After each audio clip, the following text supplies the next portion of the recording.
Subaru's current tagline reads, "It's what makes a Subaru a Subaru." Thing is, after hundreds of miles in Subie's mid-size crossover, we couldn't quite figure out what it was. Our best guess? It is the brand's homogenized exterior styling and, in the case of the Tribeca, a completely average driving demeanor.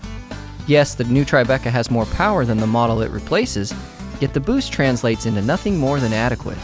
There's enough gusto for comfortable cruising, and the automatic transmission is smooth in routine driving. However, we weren't inspired enough to make two-lane passes. On the plus side, we did average 19.5 miles per gallon. The ride is smooth, controlled, and nicely damped around town, and braking was always effective.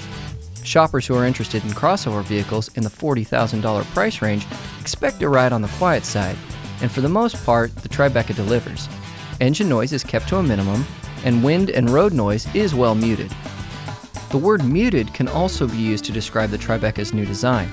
After taking strong criticism for the original design, Subaru toned things down. The primary difference is in the front end.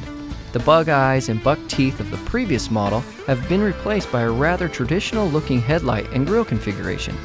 In this case, going from awkward to bland is an improvement that will hopefully encourage more people to take a test drive. Once inside the Tribeca, drivers are presented with a striking interior, defined by the dual cockpit configuration that is formed by the wraparound dashboard. A variety of materials make up the composition, ranging from soft leather to hard plastic, but for the most part, everything seems solid and durable. Beyond its looks, the interior layout is also intuitive. The radio controls were marked by large and clear buttons with red backlighting, with audio information displayed on the touchscreen navigation system, which was slightly recessed in the upper dash. Navigation controls were straightforward, although a bit hard to see in direct sunlight, and the Tribeca also offers an effective 3-dial heating and cooling system with clear digital readouts. Storage space inside the Tribeca is good. With the third row seating raised, there's a decent amount of trunk space, and with the seats folded flat, there is room for carrying plenty of cargo. For the small stuff, there are pockets and cup holders in each of the 4 doors, overhead sunglass storage, a covered center storage area with 2 cup holders and 2 extra cubbies, and a dual-level armrest including dual outlets and an auxiliary jack. Unfortunately, the news isn't as good for the passengers. The front of the Tribeca cabin is roomy and comfortable, and the second row seats are fine. That is until the third row is put into use.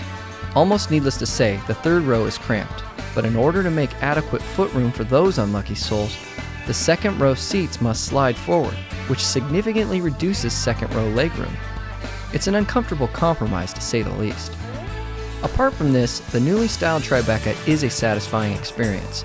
Although it comes up a bit short on the driving fun meter, it delivers an acceptable ride, and the new looks certainly help the package. Improving the situation would require a bit more power, improved handling, and more space to quiet the screams of anguish from the third row.